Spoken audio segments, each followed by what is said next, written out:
Kaze kandi bakunzi ba Pam Channel TV mu kindi kiganiro cyacu Smart Mind. Ndazi mwari mukumbuye ikiganiro hari haheze kitari gito mutagishikirizwa turasabye imbabazi. Uno munsi tuje mu kiganiro hamwe na Residence Ciza Antoinette.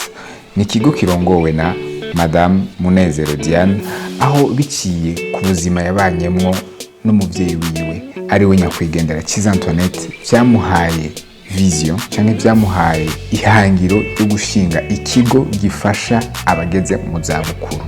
N'ubwa mbere ngaha mu gihugu cyacu no mu gisagara cya Bujumbura cyane turonka ikigo nk'icyo cyo gufasha abantu bacu baba bageze mu zabukuru. Mbe ni gute icyo kigo gifasha abo bantu? Ni ntambamye zihe kiko kirahura nazo cyangwa gihura nazo? Mbe giheze kikabafasha gute? Kaze kandi bakoze Pam Channel TV.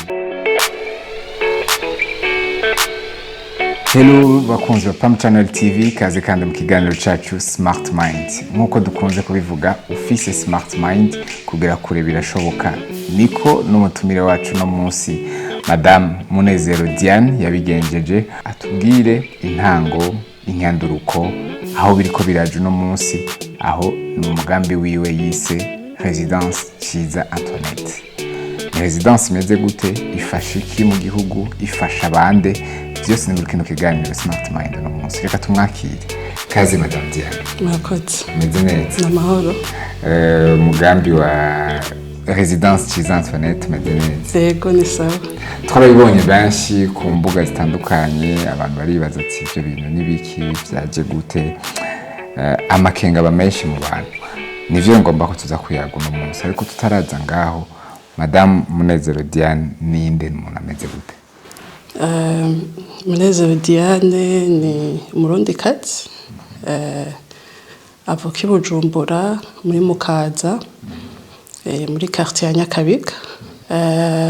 Nkaba nubatse, mfise abana babiri n'umushinga naho umwe. Yego ndazi ko ari ibyo.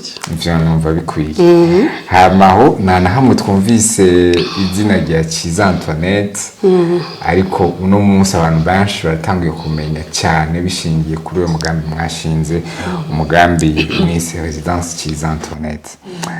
Mbe Ciza Antoinette ni kubera iki, ni izina ryavuye kwanza kubwira ugita umugambi wawe? Ciza Antoinette ni mama ntagihari kandi rero ni kuri mama nazanye ico ciyumviro cyo gukurikirana abantu bavuye bageze mu zabukuru. Novuga ngo ahanini cyane kandi nivyo na hanini cyane ni inyifato twabanyemwo, nukungene twabanye kugira mbone ko nivyo abantu bageze mu zabukuru barakeneye abantu babitaho. Aho rero na aracha haba mwabanye gute, hari habaye iki, niki cyatumye ushinga rero Residence Ciza Antoinette? Mbe ifashiki abo bantu bageze mu zabukuru? Yego murakoze. Umva uruwanyuma bisigura ngo bose baragenda bakagusiga. Jewe ndi ugukura kwanje nakuze negeranye cyane na mama. Na papa nta nuwo mfise, mugabo papa akigenda nari muto kandi wamengo we wagiye kuri ubusigaranye undi muvyeyi ugumubona umengo ntubuze cyane kandi batwari batoye. Ariko mama muri ico gihe papa amaze kuhava, urumva mama aciye afata ikibanza cyose. Je rero mama twaragumanye cyane n'igihe nabo bandi tuvukana bari bagihari, mugabo je mama twaragumana cyane kandi nari umuntu ntakunda ko agenda hano kure. Niyaduze ruguru yagenda umenga aranyinyegeza. Kwerazi kubitinya. Yego ndavyanka ntabikunda ko tumara umwanya tutari kumwe. Mama tadukura turi kumwe. Rero muri aho hose gukurana nawe mama yaragwaye. Yari umudiabetike. Rero uko gukurana nawe maze kubona ko agwaye wacume ngo harageze ko nanje nkora bijyahora akora yigeze kunkorera nkamuguma iruhande. Ndibuka agitangura kugwara nari nkiciga nko muri secondaire nka 8e 7e, akambwira ati wowe ushobora kurara ku bitaro kuko ntavyo ushobora, uri muto kandi je ufise ishuri. Mugabo sinavyumva nuvume kwera ikintu ne wagiye kuguma kwa muganga. Akambwira ati basi kuwa gatandatu uzoza uraza wirigwe kubera wowe ufise ishure bukeye. Mama rero tugumana gutyo, mama nza ndakura ndamuba hafi ndamugwaza. Muri ico gihe rero maze gutangura gukura nshobora kumugumana, aho naho rero abo tuvukana bari bamaze kugenda bose. Mama rero tugumanye nije nasigaye ndamutwara kwa muganga, nije nari nsigaye nkorera mu vyiyumviro vyiwe. Mama naramuraba nkavuga ati mama wowe ushaka iki, canke mama hageze ko tuja kwa muganga. Mama rero turagumana gutyo, muri aho hose rero tugumana naramuherekeza tugatembera tukaja kuramutsa abagenzi biwe. Rero aho tugiye kuramutsa abagenzi biwe ukabona bose bari muri we waratomboye, wowe urahiriwe uko ufise uguherekeza, urafise ukuguma hafi. Cyane cyane bose baguma bagaruka ku kintu kimwe ari naco cagumye kimbabaza cyane. Abana b'Ibujumbura ntibaha umwanya abavyeyi. Abana b'Ibujumbura bafise iyo baja baguma bafise iyo batembera. None wowe gamama ko ejo we wari hehe ukamubaza umwana wiwe ngo reka ngo sihari ngo abayagiye ukobona nyene ko barafise aho gahinda kuko abo bana b'Ibujumbura twama dufise iyo tuja twama dufise iyo dutembera tutabitaho. Hama kandi rero jewe byarananyohera kuko abo bagenzi biwe nibo bampezagirana cane kuruta no kumama bivuga kuko ambaye ati nukuri wowe uri umwana mwiza wowe umwana gumuri hande ya mama wawe naho mama niyo ntembereye namubwiye ni mama ndagiye mama saha bica nk'isahima itelefone ndayiguma uko nandengeje gucumpamagara ndacanza ndiruka. Mama rero tugumana gutyo gushika naho haragera aho akura gose aratangura kuza akagwara cane akaremba. Byamaze igihe kingana gute imyaka byatanguye ryari gushika kugwara? Papa je yatashe muri 2007. Hama mama nibuka neza umengo mama yatanguye kugwara cane aprengira nk'imyaka nk'itanu canke itandatu papa yaragiye. Ariko muri ico gihe yarakigwara buke buke, ariko kuva muri za 2004 2005 yaratangwa kuzaragwara cane, hamwe usanga turaja mu bitaro kabiri mu kwezi. Rero amaze kugeraho ahazaragwara cane urumva nije twaragumana. Ni jewe nari nsigaye menya ngo mama wewe ndakubona ukungene wavyutse umunsi ntumeze neza tuje kwa muganga. Tugumana gutyo rero mama nkaza ndamuherekeza kwa muganga nkamuherekeza habashaka hose. Nukuri novuga ngo je mama ntiyari mama yari umugenzi wanje, yari umuntu ni nawe muntu wambe natanguye kubwira ndose umufiance. Ndambwira ati mama je naronse umufiance atani vya mariage turajamwo mugabo nkabimutera inkuru nk'umugenzi wanje. Mama rero turagumana gutyo gushika mama arataha. Rero icatumye cyane aho naboneye yuko abantu bageze mu za bukuru nivyo nta kintu kinini abagikora gikomeye, ariko biraryoshe umuherekeje gushika ku munsi we wa nyuma. Je mama rero biramuremesha biratuma nawe agenda anezerewe. Mama rero twarabanye gushika ku munsi we wa nyuma. Hama umunsi we wa nyuma niwo watumye unyereka cyane ko nivyo umuntu akuzi yaronse umuntu amuba hafi aragenda nezerewe. Faso yagiyemwo niyo yanyeretse ngo yarabinezererewe yararyohewe. Yagiye gute n'aka jambo yakubwiye gatuma no munsi uvuga ati yagiye aryohewe? Ego mama uko kuntu amaze ku imisi iwe ya nyuma ntiyagwaye imisi myinshi, yagwaye juste nk'imisi 3 canke 4. Ndibuka nari nibungenze mfise inda ntoya. Hama ndaza kumuraba ndamuraba asa n'umuntu yataye ubwenge kuko urumva nari nsavye umuntu amusigaranira kugira ntahe kuruhuka gatoya hama nzogaruke ndamusigira undi musaza wanje. Hanyuma ndamusigiye umusaza wanje baragumana acararemba. Hanyuma aremvye uwo musaza wanje aramera nk'utaye umutwe mugabo yari kuri appel y'uwundi tuvukana ari hanze. hanyuma ko muwe yataye umutwe atangwa kumuhamagara umengo yagiye uwo bariko baravugana ashara ku telefone n'ingoga acamamagara jewe mbati nyaruka mama ameze nabi kandi naze ko agira apfe ubwo nyene ca ndambara ca ndiruka nirutse ca ndaza kumuraba yarari mu bitaro muri Semsek nje kumuraba nsanga nivyo yari yataye ubwenge nshitse yarafise ukungene nshitse wamengo ndamuvyura wamengo aranyumva shitse ca ndamubaza mama ni gute umeze gute aca arambwira ngo bagize ubwoba ngo kubera ngo namaze umwana ariko ndahema mugabo nimeze neza aca ambwira ngo sineza cane kome twari muri Semsek tadusaba ngo tuje muri Kira umuganga waranyemerera turamutwara muri Kira tugeze muri Kira barasora baramupima baramuraba hanyuma ko muri Kira muri reanimation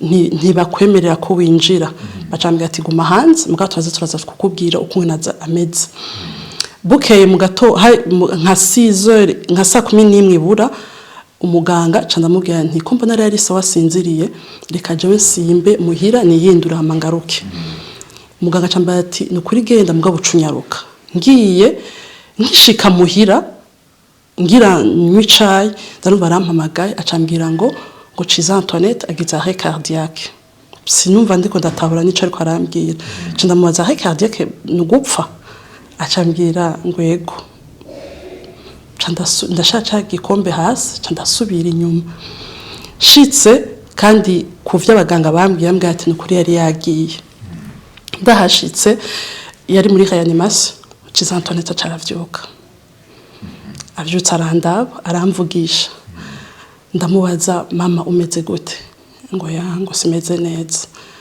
ngo kandi ngo n'abaganga bari bagize ubwoba none wowe wumva ushaka iki ngo je numva shaka kuruhuka ushaka kuruhuka nti mubwire Yezu uti ndagusavye ikigongo ivyo nagize byose hamondeke nduhuke nukuri sokubesha Ciza Antoinette yaje kugira ivyo yaciye asinzira nico rero nariko ndavuga ngi umuntu iyo umuntu akuze iyo tumubaye hafi tukamuherekeza agenda neza kandi agenda umengo arabiryohererewe yego nuko nasezerane na Ciza Antoinette uno munsi rero Ciza Antoinette amaze kugenda ucyushinga umugambi umwitirira wo gufasha abageze mu zabukuru uyo mugambi rero ubu uri gukora gute ufasha abo bageze mu zabukuru cyangwa bari muri izo situation nk'izanya kwigendera Ciza Antoinette uri kubafasha gute amaze kugenda niyo nimaze kubona ko ico kintu nivyo kirakenewe naho naciye nzana ikigo kinamwitirira kuko navuga ngo niwe yampaye novuga ngo niwe yampaye izo nkomezi niwe yampaye izo nguvu zo kugira ndabikore rero ubu ukuntu turiko turakora twatanguye kugira ibikorwa by'abantu dusanga muhira kubasanga muhira no kuvuga ngo tujeyo baba hanyuma tukaraba ivyo baba bakeneye kuko harabo usanga nivyo baba bagwaye harabo nabo usanga bataba banagwaye bafise ikibazo c'iryorungu gusa hama ivyo rero uba wabonye muhira nivyo uheza ukamufashiriza muhira yego mbe ni n'abantu bose murafise uko mu batandukanya abo bamaze baba bagwaye abo bataratangura kugwara bakeneye irungu mbona umengo uri umwe wenyene mu bitunganya gute equipe ingana gute yakazi kagenda sinovuga ngo turaba benshi cyane kuko turacari mu ntango je uretse ko nagumye nza ndabikora no vyita gute nk'ubukorera bushake kuko n'inyuma ya Antoinette nagumye nza ndabikora nagumye nza ndaja kuramutsa no vyita ngo natanguye ubwa mbere vyitwa ngo ndiko ndihoza ndiko ndagerageza kwihoza ngendere aho Antoinette yagendera mugabo mu nyuma nsanga ntikwari kwihoza gusa ahubwo ngira ndafise n'umuhamagaro wavyo kuko sabo bagenzi ba Antoinette gusa naja kuraba ariko ni bose naciye nsanga nk'abo twabana mu kibano bucoro mu Nyakabiga ni benshi nari mfise ndaba kandi hariho abagiye barataha nabo nyene mugabo ubona ko twaryohewe twabanye neza rero uko kuntu turiko turakora nuko ntituraba benshi cyane mugabo ndamaze kugira novuga gute abantu turashika nka 10 cyari turarenga gatoya kandi ndamaze kuza ndatanga mu ngo bake genda kubakurikirana yego ngacanga ndabakurikirana. Mbe ivyo ukora byo bijanye n'ivyo wize ubunye uyo mugambi cyangwa ico kigo wagiye umwaje gushinga cyitiriwe umuvyeyi wanyu ubariho izindi formation baba wararonse zijanye kiretse iyo experience ufise zijanye n'ingene utunganya ivyo bikorwa byo gufasha abo bageze mu za bukuru cyangwa ufise ubundi bumenyi wagiye urongereza bukebuke bimeze gutaho nawe? Jewe muri kaminuza nari nagize ivy'inyifato n'imibereho y'abantu. Ivyo rero ni ibintu cane bijanye n'ivyo ndiko ndakora kuko abantu bageze mu za bukuru n'abantu iyo nyifato n'imibereho yabo igenda irahinduka bivanye no kugwara bivanye n'imyaka bivanye n'ukungena bameze. Rero jewe nari nsanzwe ndi n'umuntu akunda kuyaga akunda kumviriza abantu n'imbere yuko mvuga ngo ni amashure yabinshizemwo nari nsanzwe meze gutyo. Hanyuma rero igituma bihuriranye n'ivyo by'abantu bageze mu za bukuru nuko n'abantu cane umenga ntitubumviriza ntidushaka kumenya iyo mibereho yabo ntidushaka kumenya iyo nyifato yabo. Hariho n'abantu bakunze kuvuga ngo abantu bakuze ngo bafite caprice ngo baragorana ariko iyo umaze gutahura ivyo nta muntu numwe nawe urafise caprice zawe nawe uragorana uko iwawe. Rero bisaba ngo jewe ndi urukuragora nicare ndagutahura igituma urukurangora kuko je n'umwana muto yasinitangwa aragorana ahubwo ico kintu ashaka nimba ari ikintu ashobora kuba nashaka ikintu kimugirira nabi mugabo wewe iyo wamaze kumutahura uwo mwana uragerageza kumwumvisha ko ico kintu kiza kumugirira nabi mugabo banza kubitahura. Rero n'abantu bakuze n'abantu agorana iyo udashaka kumwumviriza agorana iyo udashatse kumuha umwanya agira izo caprice kubera utari kuravyumviriza udashaka kubitahura ariko ubitahuye n'abantu babaho nk'abandi bantu bose. Ego uno munsi rero muko maze kubona ivyo onyembe ubona abantu baratahura gusigira umuntu nk'umuvyeyi par exemple nk'umuvyeyi wanje kumusigira umuntu wo muri résidence chez Antoinette umuntu arabitahura facilement nta bwoba burimwo ubona tubitahura. Urumva ni ibintu bwa mbere bitari bihari ngaha mu Burundi tutari tumenyereye cyane tuzi abantu bakuze ari umuntu wiwa amwirabira ariko nibaza kongera kubera iterambere riko riraza bazoza baravyumva bukebuke ntibaravyumva cyane mugabo bazoza baravyumva bukebuke. Ubu nico gituma twavuze ati reka dutangure ivyo bikorwa tubasanga aho baba hanyuma mugabo dufise imigambi yo kuzogira ico kigo caho tubashira. Ego hama ukazi uyu munsi mubona intambamye muriko murahura nazo muri ibyo bintu muratubwiye ko abantu batarabitwa barabitahura cyane hari izindi ntambamye mubona zirimwo cyangwa byose bimeze neza bimeze gute? Intambamye nizobura nko kuri abo bakozi bandi dukorana si benshi ndaronka babikora nkuko je mba ndavyumva ndabitahura kuko jewe uretse ko noba naravyize ku ishure nkabigira nkabikora nk'ubukorera bushake muri abo bandi bantu naragiye ndirosursa nkaza ndasoma kuri internet nkaza ndasoma ibitabo. Rero nukuvuga ngo kugira uronke umuntu atahura nkuko kwiwawe umuntu yumva yobikora nkuko kumva abandi bumva akazi karaje abona aciye abona amahera ubwo nyene mugabo nakazi kabanza kumva ko uragakunda kumva ko novita ngo ifo ko habamwo umuhamagaro. Ego habamwo umuhamagaro kuko ni gikorwa novuga ngo gisaba ubuntu gusumba kukironka amafaranga.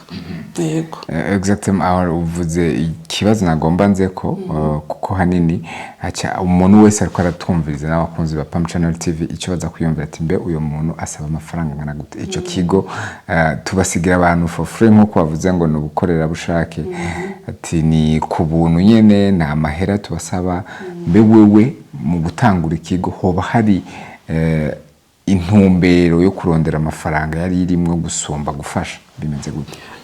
Jewe ubwa mbere sinovuga ngo nashize amahera imbere, uretse ko amahera arakenerwa. Abo bantu bose uri kurarondera akenera amahera, ukenera ibintu byinshi mu byo uza urakora. Mugabo ni igikorwa ubwirizwa kubanza gukunda, ubwirizwa gukora ufise ubuntu. Mugabo sinohakana ngo ntikizotuzanira amahera azoza, kandi mugabo amahera yamaza hatanguye ubuntu. Iyo ufise ubuntu ni ngombwa ko ubwo buntu buzana abantu nabo bakazana amafaranga. Ego rero bizozana amahera, ariko bavyumve ko tugira tubanze tubikore nk'abantu babikunda. Ndazi ko ndamaze kuvugana n'abakozi nk'abanga hakemera ngo agira akore, mugabo kubera nguma nshira imbere ubuntu naguma mvuga amahera nkasanga yabihevye yagiye. Rero nico gituma ni igikorwa kidusaba ngo tugikunde, dushira imbere ubuntu, kuko n'abantu novuga ngo baroroshe, n'abantu novyita gute sinzi ukuntu nobivuga, n'abantu bo gufata nk'ikirahuri, kuko n'abantu babageze mu za bukuru, n'abantu barimwo n'ingwara zabo. Hama hariho n'ikindi kintu badakunda gutahura, iyumvire wigeze kuba ukora hanyuma ubwo nyene amagara akaca kubuza gukora, ukaca usanga ntaco gikora, usigaye wirwa wicaye mu nzu, wahora kera ari wewe uja kwiruka. Nukuvuga ngo benshi birabakora ko mu mutwe kumva ko agira yicare gushika uwo munsi wiwe. Harona benshi bambwiye ati twebwe dusigaye twumva umengo umaze gukura, umaze kugira imyaka 70 basi witahire kugira uruhurira abo bantu. Ariko je nababwiye nti muri umuruho kubera ntimuturuhishije, kuko aha muri niho two turaza natwe, kandi ni inzira twese dutegerezwa kuzocamo. Rero gufashanya ntivyari bibi. Ego hama arabaza kumviriza cyangwa ko baratwumvira kibaza ati none ikigo ciza President Antoinette ciza vyogenda gute kugira ndabashikire service zabo mbe nizoba zizimvye aussi, kuko urumva ego mwavuze ko ubumuri ko mu bikorero mwabitanguye bukera bushaka, ariko hari abandi babikeneye bavuga ati jewe ku muvyeyi wanje cyangwa ku muntu wanje ageze mu za bukuru ndashobora gutanga ibishoboka byose kugira ndonke umuntu amukurikirana, kandi amukurikirana neza, abikora mu buryo abikunze nkuko mubivuga. Uyo wewe muca mukorana gute, mufashanya gute?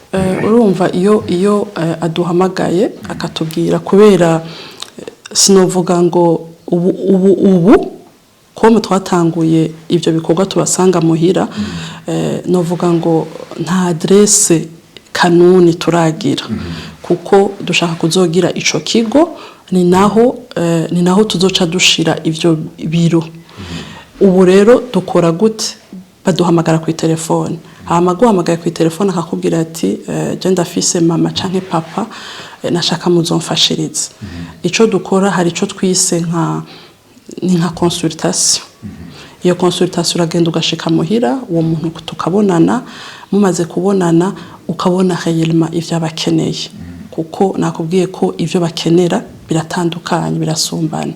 Hama umaze kubona ikintu abakeneye niho umuheza mukavugana kucerekeye amahera, kuko hari nk'abusanga afise umuntu aremvye, mugabo kubera bama bibaza ngo ndamuhaye ngo umugarde malade ngo biba bikwiriye. Mugabo twebwe si umugarde malade novuga ko tutanga, twebwe uwo muntu abaje kumuherekeza muhira, no kuvuga ngo n'umuntu bagumana.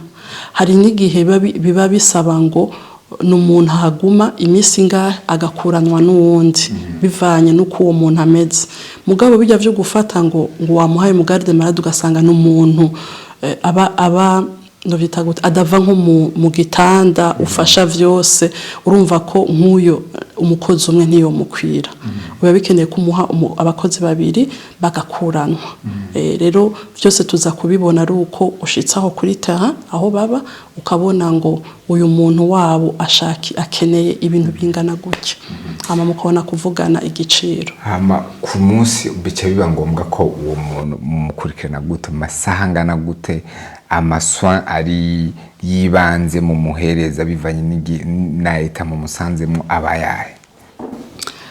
Urumva tumaze kubona ico aba akeneye twege kubera tutarakura cyane nta byo kwa muganga turashiramwo mugabo navyo nyene turizeye ko bizotinda bigakunda tugashiramwo n'abaganga mugabo ubu ico tugira no kuvuga ngo uwo muntu mba ndamuhaye baza kugumana baba bafise formation bagize bakiga kungene bafata umuntu akuze kungene amuyagisha kuko bajya abantu bakuze n'abantu araba kantu kose araba ukungene wamuhaye umwanya araba ko ngo nimba ariko arakuyagisha urukugira iki uri ku telefone canke urukura mwumviriza no kuvuga ngo tugereyo tubigisha iyo nyifato bagira imbere y'abantu bakuze ukungene amufata ukungene amwitwarako ukungene n'uwo muntu ameze rero tumaze tumaze kubona ati uyu muntu agwaye ameze gutya canke ntanagwaye mugabo ameze gutya akunda ibi niyo muri iyo consultation umaze kuvugana n'uwo no kwita umupatient mumaze kuvugana nawe niho wewe ushobora kumenya ngo umukozi nshaka kumuha muri babandi mfise ashoboye ibi nabonye umukozi n'ivyo arafise ukwihangana kuko bajya abantu bakeneye kwihangana hanyuma ukaca umutorera uwo mukozi wo muha amukeneye kuko hari nabo tumaze kuja kuvugana ugasanga ntakeneye n'umuntu washaka anahaguma n'umuntu akibasha mugabo avuga ati ndashaka umuntu nza ndatuma akaza muhira ukamukorera utodukogwa akagutumira hanyuma ugataha ego hama muca mutanga amasaha angana gute uyo muntu muba mutanze canke iyo muhari mumara umwanya ungana gute mukurikirana uyo muntu ku munsi?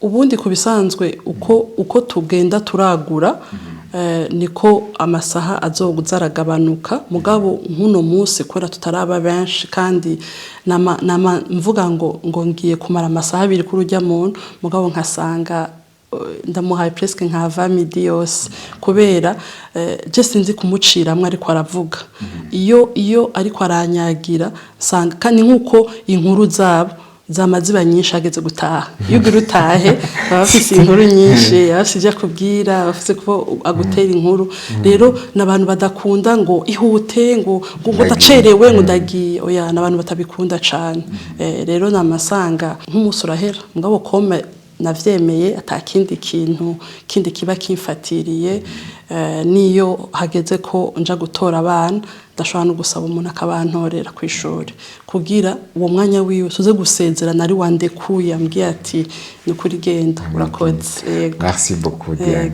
Ariko hagati aho rero nshaka kubaza kuri iyi myaka umaze urukura biko umwaka deja urukura kwira niki kintu ubona kuri abo bantu bageze mu zabukuru kikakuryohera kigatuma wifuza ko igikorwa cyanyu kibandanye cyaguka? Ubwa mbere nabenda kunda ukungene bayaga hanyuma iyo uri kumwe nabo novuga gute ni nko gucira umugani arakubwira utuntu utabuzi naho biba vyitwa ko sumugani wa wundi ngo bitito mugabo arakubwira ibi by'ubuzima tubayemwo akakubwira kandi ukabona ni nyifato tubayemwo tubamwo akakubwira ati abana bibujumbura bameze gutya canke abana bubu bagiri ugasanga ni ibintu je nk'ubu hari nk'amajambo twara tuvugana na mama ugasanga ariko abimbwira umengo ariko arabintera inkuru kumva twatera inkuru mu bintu byose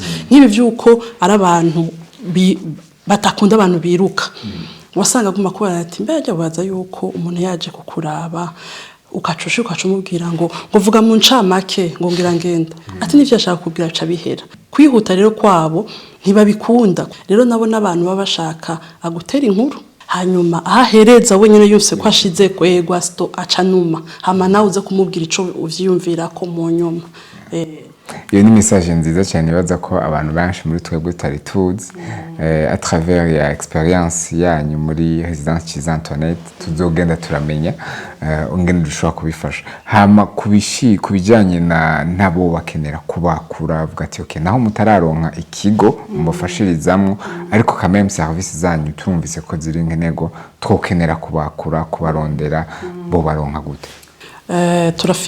turamaze kugira page ya Facebook na Instagram na Twitter iyo kuri yitwa Residence nyene Ciza Antoinette. Barashobora no kutwandikira kuri ku buhinga ngurukana bumenyi. Turafise adresse mail ya Antoinette Ciza 1949 rcia@gmail. Twaranagiye turanavyandika kuri iyo zose kuri ayo mapage ziriko, hama hariho n'inumero bashobora kudutorako 62 422 000. Ayo niyo n'ahantu bashobora kudutora bitabagoye. Numva nshaka kubaza akabazo ka nyuma, ni yahe ndoto ubona muri kino gikorwa cawe mu myaka 2 mu myaka 3, n'ikiye cyifuzo wifuriza iyo communauté y'abageze mu zabukuru mu Burundi? Kuko no munsi mukemura ko mukorera ngamu Bujumbura, ariko ni abageze mu zabukuru bari hose. Indoto zacu nuko turakeneye ko Ciza Antoinette yaguka, hama ikaja ahantu hose, kaja mu gihugu hagati, kaja no hanze, hama kugira abantu bose n'abazoba bari ruguru n'abazoba bari hehe biyumve ko bose bafise réellement umuntu abitaho, biyumve ko barafise umuntu barafise abantu babakunda. Kuko ndibuka umunsi ntangura ntaratangura neza nkiza ndabwira bonza ndaraba ndababwira nti je ndashaka kuzogira ikigo cyane bageze mu zabukuru. Umwe yaciye anshira umugani acambwira ngo uzobugize ikintu ciza ngo Imana izoguhezagira, Imana izobihezagira ngo kubera ngo rega ngo kera ngo urukwavu rwarakura rukonka umwana, mugabo ngo no munsi ngo n'urukwavu rukura ngo rugapfa. Rero no kuvuga ngo n'abari ruguru n'abari mu ntara ahantu hose bazokumve ko hariho abantu bakibakunda, kuko ntivyokunda ko tubaho ku isi turi abantu bakibasha gusa abajene, ntivyoshoboka. Nabo bajene bobo bomenya uko bitwara gute badafise bazocigwa nandi. Nico gituma rero abantu bakuze nuvume ngo bomenya ko turabakunda kandi turakeneye ko babaho. Nta numwe atazotaha, mugabo ni vyiza ko ataha igihe cyo kigeze, kandi agataha avuga ati ndanezerewe, abi wanje twabanye neza, abi wanje numva atamyidogo ndabatwariye, kuko twese niyo tuko turaja. Reka tubifuriza iterambere muri Residence Ciza Antoinette, kugira ize kuba inyishu y'igihugu cyacu kuri abo bantu bageze mu zabukuru. Murakoze cyane, iterambere muri Residence Ciza Antoinette. Bakunzwe Pam Channel TV, murumvise ko uno munsi urashobora kurumviriza kino kiganiro cyangwa kurakiraba ufise papi, ufise mami, ufise peut-être cyangwa umutonto cyangwa umutantine ageze mu zabukuru, uti ubona ati no bigenza gute, no muhereza nde kugira amukurikirane.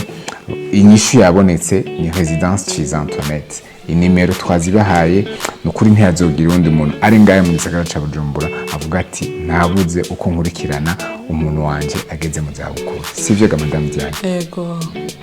Merci, dusubire kandi mu ndwiza mu kindi kiganiro nk'iki nyene, twafite uwundi mutumire aza kuyaga iby'iterambere ku bantu bose, ku gihugu. Gumana na Pam Channel TV naho mu ndwiza.